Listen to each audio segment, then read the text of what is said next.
Welcome to the Great Detectives of Old Time Radio. From Boise, Idaho, this is your host, Adam Graham. If you have a comment, send it to me. Box 13 at greatdetectives.net. Follow us on Twitter at Radio Detectives or become one of our friends on Facebook, facebook.com/Radio Detectives. Our listener support campaign continues, and we would appreciate your support, support.greatdetectives.net.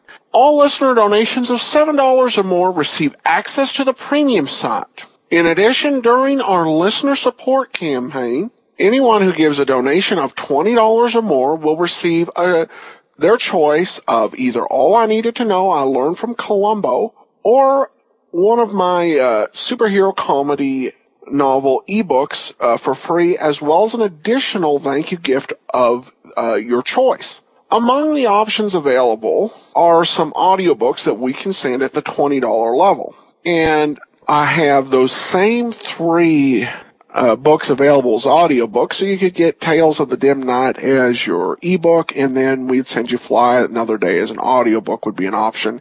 Plus, we also have a Doc Savage audiobook that is an option at the $20 level. The title is The Forgotten Realm. And there are many other options available, so you can check those out at support.greatdetectives.net.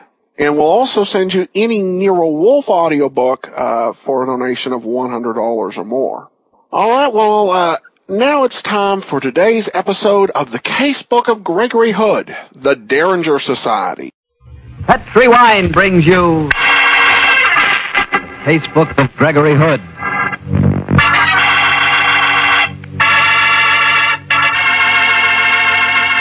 Tonight, the Petri family, the family that took time to bring you into the story of the Derringer Society. Another exciting story from the Casebook of Gregory Hood. And right now, I'd like to talk about those few minutes you have while you're waiting for dinner every evening.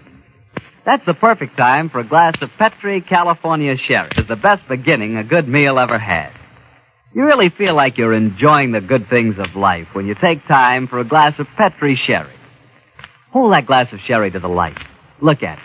It's a beautiful dark amber. Yes, and Petri Sherry is clear and fragrant, the way a good wine should be. Now taste it. Ah, you've got something. That Petri Sherry has a real heart-of-the-grape flavor. And look, if you like your sherry dry, not sweet, Petri makes a fine dry sherry. It's called Petri Pale Dry. And if you don't know yet which you prefer, the regular sherry or the dry, why not try both? Don't buy one, buy two. But just be sure you always buy Petri.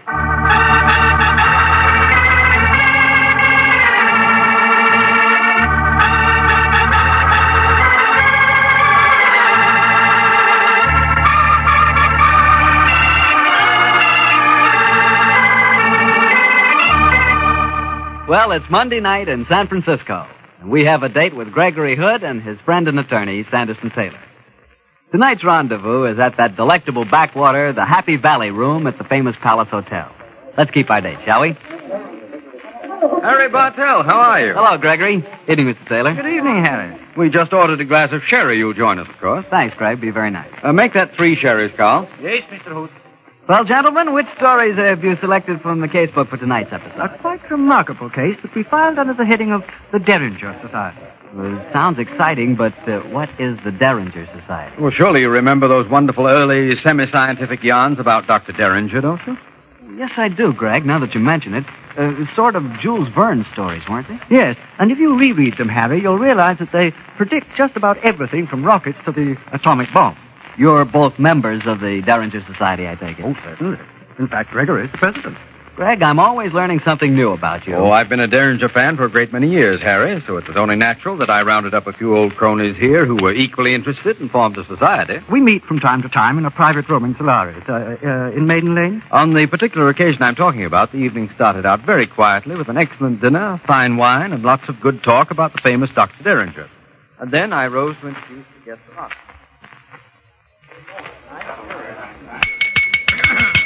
Fellow members of the Derringer Society, you will already have noticed that we have violated our long-standing stag rule. We have a lady among us. Oh, shame. No, George. We've broken the precedent for a very particular reason. I don't have to remind any of you that the fabulous Dr. Derringer, that great spade-bearded scientific giant, was especially devoted to the tricks played by time. Well, our guest tonight is Miss Julia Hayes. She claims to perform exactly the sort of time-travel prophecy that the great Derringer foretold. Miss Hayes, gentlemen, claims to be able to predict future events. Dr. Barton, our psychiatrist member, has been examining Miss Hayes today, and I shall ask him to introduce her. Thank you, Mr. President. Fellow members, I must preface my remarks by stating that if I appear to speak of our guest in a slightly clinical manner, I do so with her full permission. Am I right, Miss Hayes? Yes, Dr. Barton, you may say anything you wish. Thank you, Miss Hayes. Gentlemen, this afternoon I spent some 2 hours examining our guest. And by all known psychological tests, she is simply normal, perhaps a trifle below average mentality. But her record has already established the fact that she can often predict future events with surprising accuracy, quite above the laws of chance.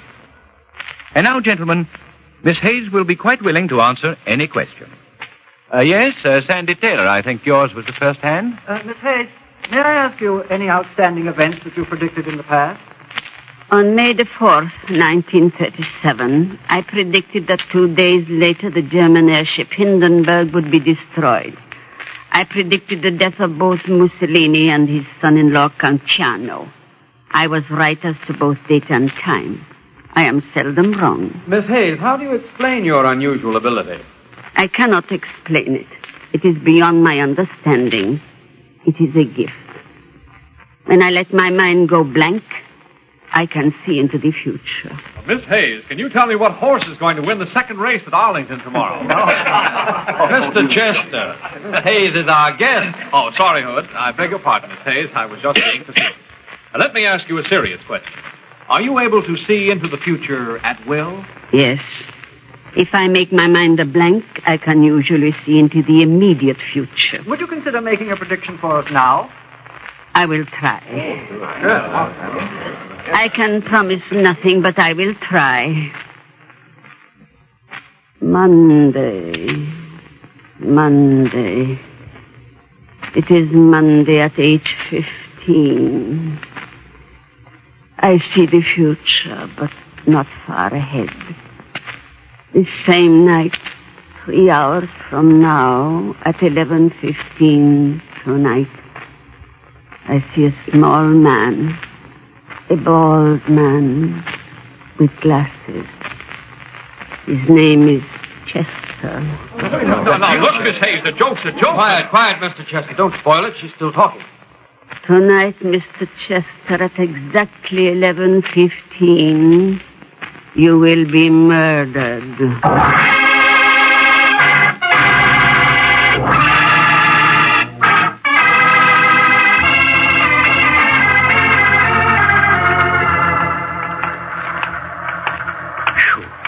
I think that was one of the most emotional meetings we've ever had at the Derringer Society.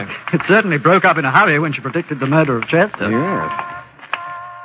What do you make of that woman, Gregory? Well, it's hard to say. Time travel into the future is all very well in the Derringer stories. Otherwise, I don't care for it too much. Life's complicated enough in a straight line these days. Mr. Hood, Sandy Taylor, wait for me. It's Alfred Chester. He's chasing us on the double. He really must be scared.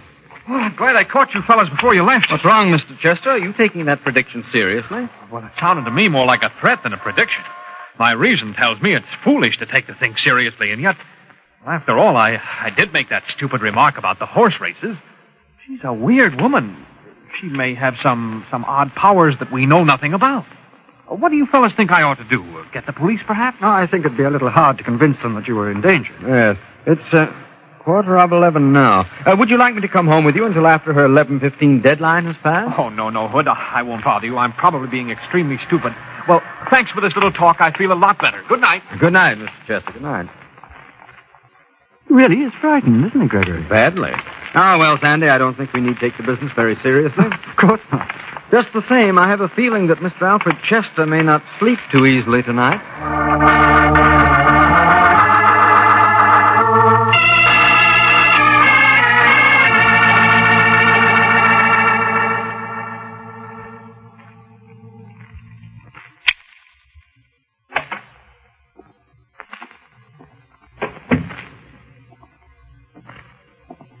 Alfred?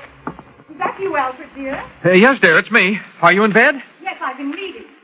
How was the meeting? I'll hang up my things and come and tell you about it. It was rather a peculiar evening. There was a woman there who claimed to be able to see into the future. Oh, what rubbish. I know, but the funny thing was she... Oh, well, but that's nonsense. What's the time, Alice? It's exactly 11:15. 11:15, then I'm safe. I need... Alfred, what happened?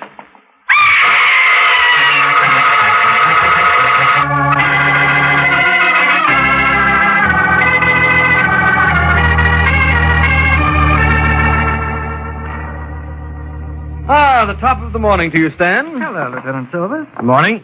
What brings you to my office this early in the morning, Stan? Could we interest you in a small Ming vase for Mrs. Silvers? Oh, we have a nice line in Inca headdresses. You'd look rather fetching in one. Greg, I'm here on business.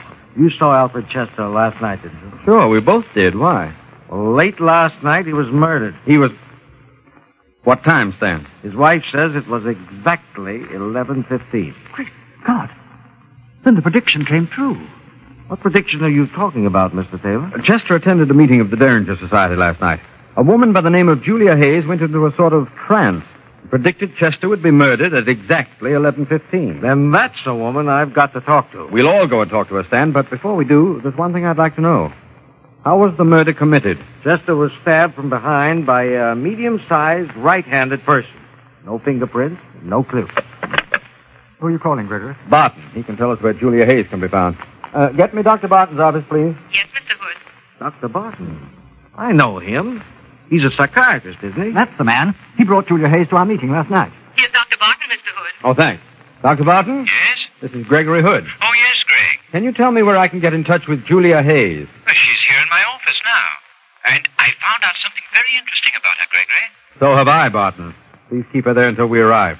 We're leaving right away.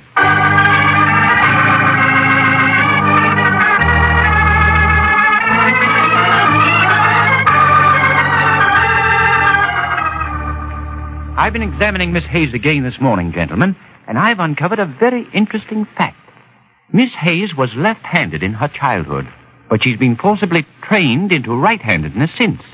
It's a situation that is often has unpredictable psychological results, though I'll confess, never precisely like hers. She is extraordinary, isn't she, Barton? Lieutenant Silvers will tell you just how extraordinary. Dr. Barton, Alfred Chester was murdered last night. Murdered by a right-handed person. What? And her prediction came true to the exact minute. He died at 11:15. He did? I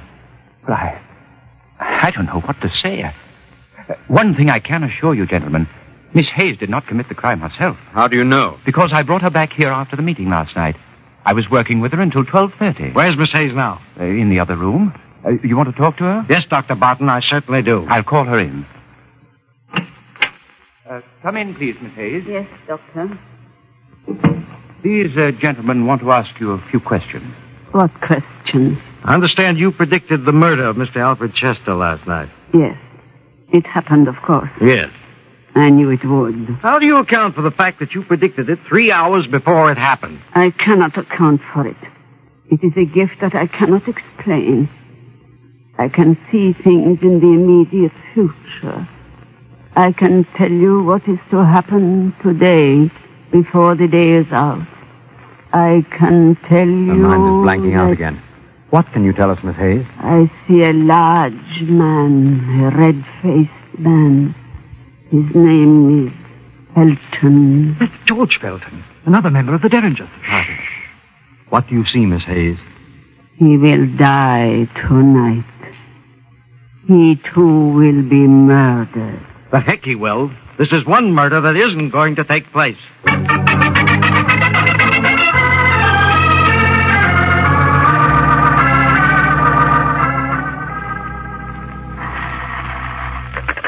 George Felton speaking. This is Lieutenant Silvers again, Mr. Felton. Silvers, why don't you leave me alone? I don't want any police protection, and I won't have any. But, Mr. Felton, I told you that Alfred Chester was murdered last night, right after he'd been threatened by this woman. His death was a coincidence, Silvers. It was probably a prowler. But I'm not easily scared, and I don't believe in supernatural powers, even though I am a member of the Derringer Society. I wish you'd let me come over, Mr. Felton. We don't like to take any chances. Now, look here, Silvers. It's nearly midnight. My wife and I are going to bed. Don't you worry about us. If anyone murders me during the night, I'll get in touch with you first thing in the morning. Who was that, darling? Oh, Lieutenant Silvers again. Oh, still worrying about that threat on your life. Yes, that's the 5th time he's called me today. Darling, he must take it seriously, even if you don't. Don't you think Oh, you'll now, have don't to- worry your pretty head about it, Cynthia. You run along to bed, dear. I'll lock up. I suppose you know best, George. Don't be long. Oh.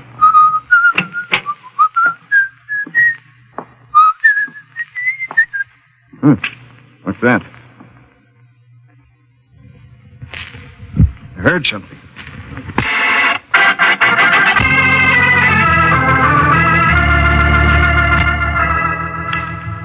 Gregory, I blame myself for Mr. Felton's murder last Oh, night. you did your best, Stan? Yes, Lieutenant, after all, you tried to force him to take protection, but he wouldn't hear of it. I know, but I do blame myself. Well, let's see what Julie Hayes has to say about this one. She's waiting outside. Come in, please, Miss Hayes. Very well, Lieutenant.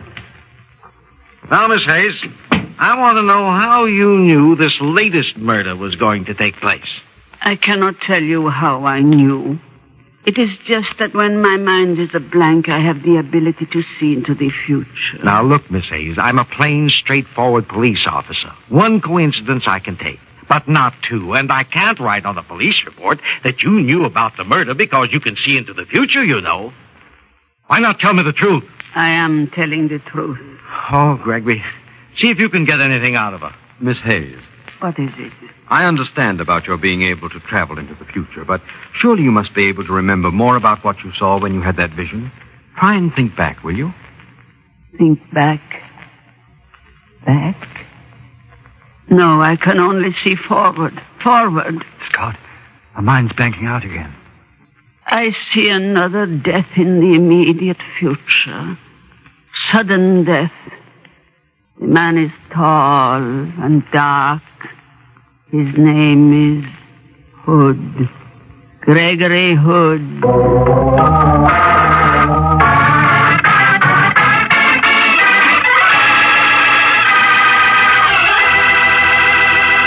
You'll hear the rest of Gregory Hood's story in just a second, so I'll tell you quickly about a wine I know you'll like. That wine is Petri California Muscatel. Petri Muscatel is really marvelous. In fact, I'm willing to bet you like everything about it. Petri Muscatel is good just to look at, the color of sheer gold. And say, if you've ever tasted plump, luscious Muscat grapes at their sun-ripened best, well, then you know what to expect when you taste Petri Muscatel. Petri Muscatel brings you that same wonderful Muscat flavor. And you'll like Petri Muscatel after dinner, by itself, or served with fruit, for instance, peaches, or with cake. Just be sure it's Petri. Petri Muscatel, because Petri wine is always good wine. Well, Gregory, so yours was the third murder to be predicted. Considering the first two had taken place according to schedule, you must have felt a little nervous. For the first 24 hours, I was a trifle sensitive to sudden sounds, Harry. But when 48 hours had passed without anything happening, I began to feel rather let down. Let down? You should have thought you'd have been grateful. Gregory has an ingrained sense of melodrama, Harry. I think he felt cheated because the spotlight was on him and he didn't have a scene to play. Exactly, Sandy. As my old father used to say, if you're fortunate enough to hit the headlines, for heaven's sake, make the most of it. But how could I? The other two killings had followed right on the heels of the prophecies. Now, mine had been predicted, and nothing happened at all. It was rather humiliating. Well, that's one way of looking at it. In any case, I'm sure you didn't just sit down and wait for someone to try to kill you. Oh, no, Harry. As soon as Julia Hayes uttered her dire threat, Lieutenant Silvers and I went into action. We questioned everyone and checked alibis till we were as black in the face as a couple of end men. But after 3 days of this, we had progressed exactly nowhere. On the night of the 4th day, I remember, Sandy and I sat in my apartment discussing the whole business.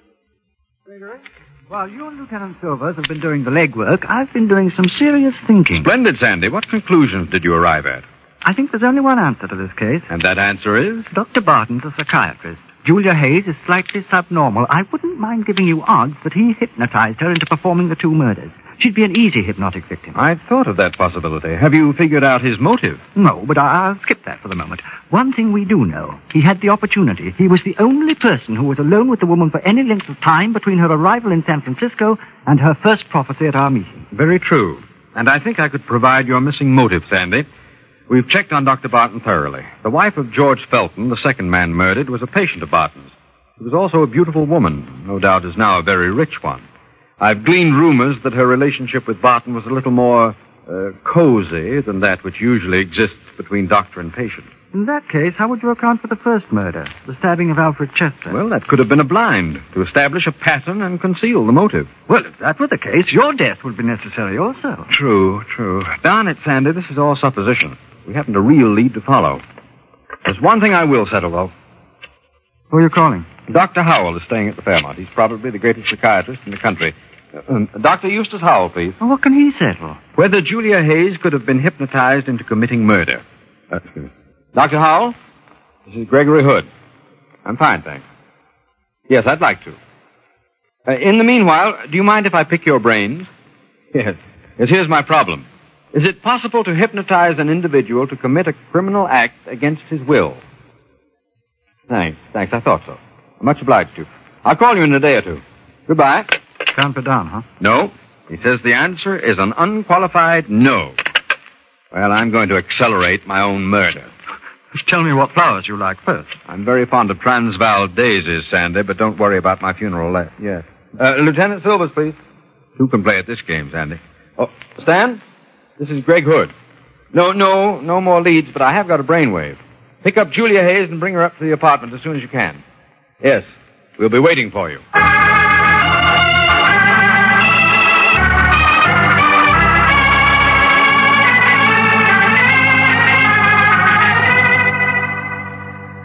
I cannot answer any more questions, Mr. Hood. But, Miss Hayes, you predicted that I would be murdered in this apartment. Doesn't this setting ring a responsive chord in your memory?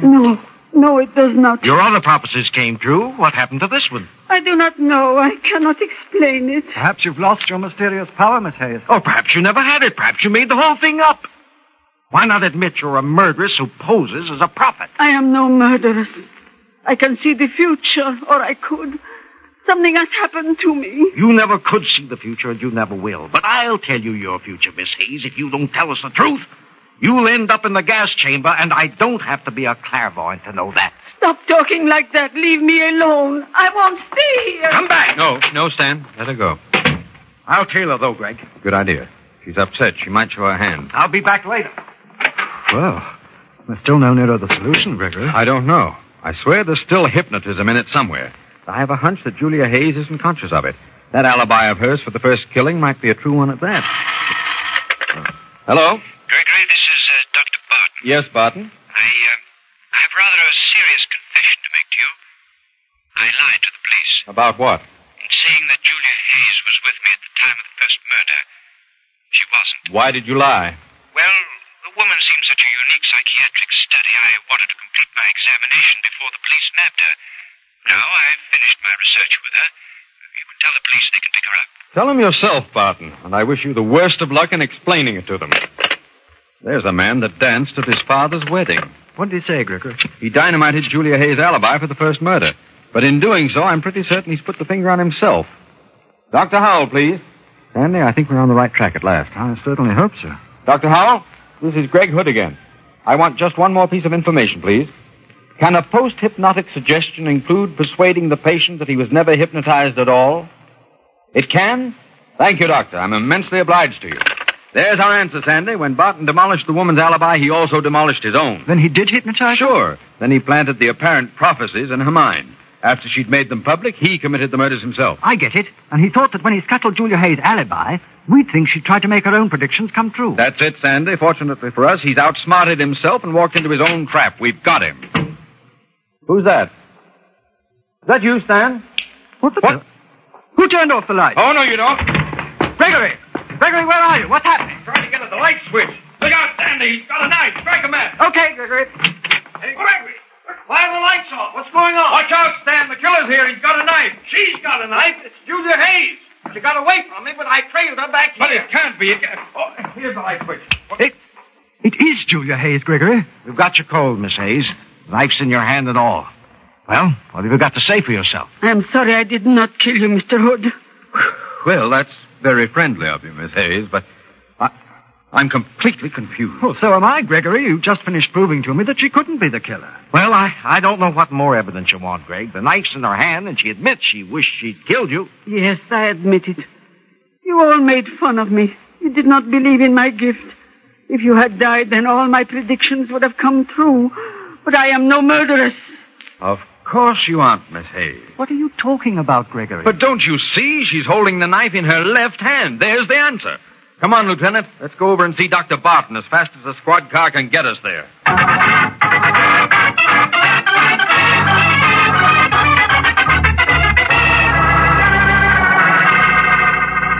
Yeah, this is all very dramatic. A police inspector, an amateur detective, and his attorney stand in my home and accuse me of murder.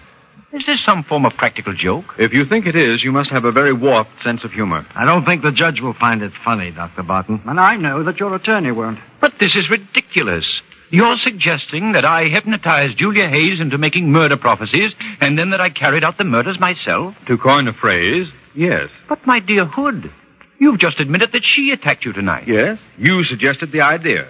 And the three of us, by taunting her with her failure as a prophet earlier on, helped. Her never-too-stable mind snapped, and she attacked me to fulfill her record of prophecies. But why couldn't she have committed the two murders? You overlooked one thing, my friend.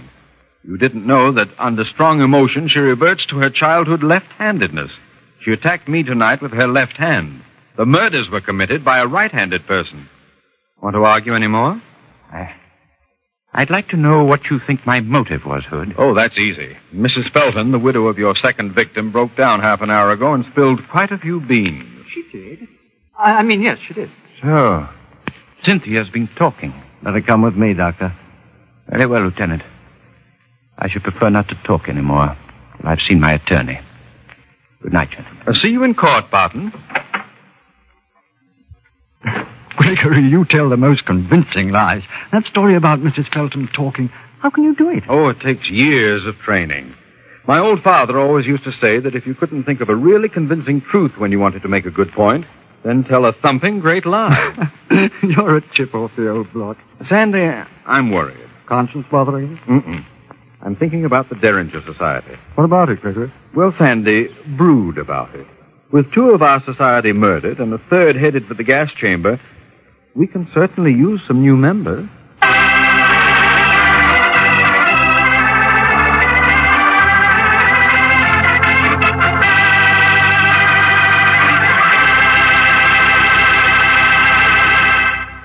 Greg, that was an exciting story. How do you get mixed up in these things? Harry, I guess I'm just around when they happen. But why is it I'm never around? Well, Harry, maybe you're just the kind of person nothing ever happens to. Lucky you. You mean poor me? I bet if I were a member of the Derringer Society, things would start happening to me. Oh, I don't know. But before you can become a member, you must be able to contribute something to the society. Have you a scientific mind? I'm a genius with a tinker toy. Oh, no. Know anything about psychiatry? No. Hypnotism? No. Precognition? Don't even know what it means. Well, in that event, Harry, what in the world could you possibly contribute to the Derringer Society? A case of Petri wine? I should have known. They'll love me, Greg, because Petri wine is such good wine. Well, it's just got to be. With the Petri family, the growing of perfect sun-ripened grapes and the art of turning those grapes into fragrant, delicious wine is a heritage. It's a heritage passed on down from father to son, from father to son. No wonder Petri wine is so good. Yes, the making of Petri wine is a family affair, and the Petri family has every intention of keeping it just that. So you know the name Petri on a bottle of wine is more than a trademark. It's the personal assurance of the Petri family that Petri wine is and always will be good wine. Well, Gregory, which adventure out of the casebook are you planning to tell us next week? Next Monday, Harry, I'm going to tell of a weird adventure that Sandy and I had in Mexico City some months ago. During the course of the story, I succeeded in getting myself kidnapped by a female sharpshooter and nearly ended up with an extremely beautiful wife. I'll see you next Monday, Harry.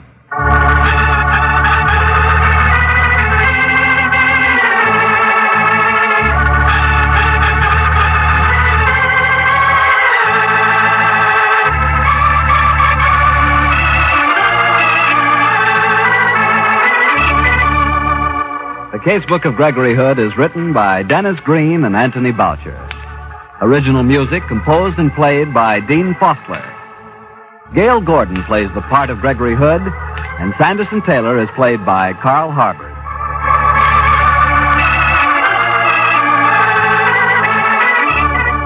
The Petri Wine Company of San Francisco, California, invite you to tune in again next week, same time, same station.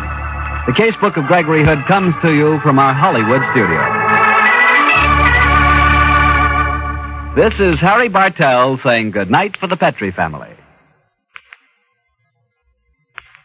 For a solid hour of exciting mystery dramas, listen every Monday on most of these same stations at 8 o'clock to Michael Shane, followed immediately by The Casebook of Gregory Hood. This is the Mutual Broadcasting System.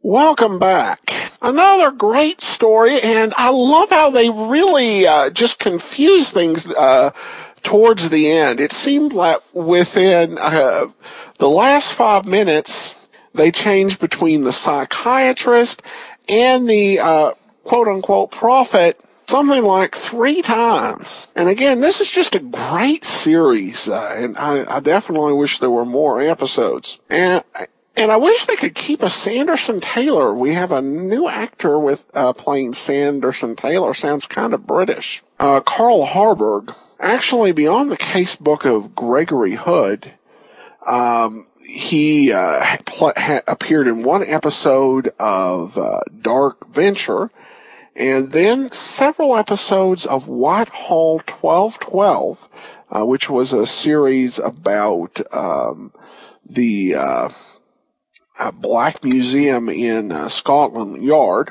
and mostly in character roles, it looks like.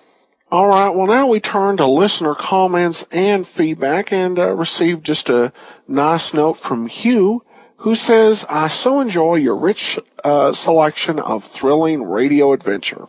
Well, thanks so much, Hugh. I truly appreciate it. And that will actually do it for today. I do want to encourage you to support our listener support campaign at support.greatdetectives.net. And we have quite a few options for U.S. and Canadian listeners. We also have added some DVDs. And I've added a limited selection of those that I've watched and enjoyed and believe are worth watching.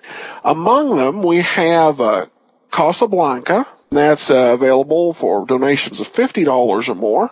In addition to movie sets for Nick Carter and the Saint, the 1954 Dragnet movie, as well as movie sets for Nick Carter and George Sanders as the Saint. And you can view all available thank you gifts at support.greatdetectives.net. All right, well, that will do it for today. We'll be back on Wednesday with yours truly, Johnny Dollar, and join us next Tuesday for another episode of the Casebook of Gregory Hood. In the meantime, send your comments to box13 at greatdetectives.net, and follow us on Twitter, Radio Detectives from Boise, Idaho. This is your host, Adam Graham, signing off.